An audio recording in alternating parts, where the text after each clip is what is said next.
Kürtlere bakış açısının son örneğini dün ATV televizyonunda Esra Erol'un yapmış olduğu bir programda maalesef yaşadık.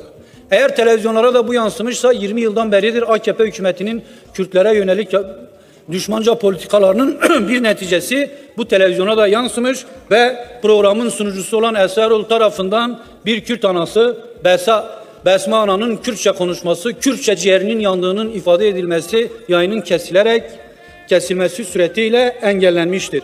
Bu bakış açısı bundan 40 yıl önce 1980 yılında Diyarbakır cezaevinde esir tutulan tutsaklara yönelik Kenan Evren Cuntası tarafından yapılmaktaydı. Fazla Türkçesi yok.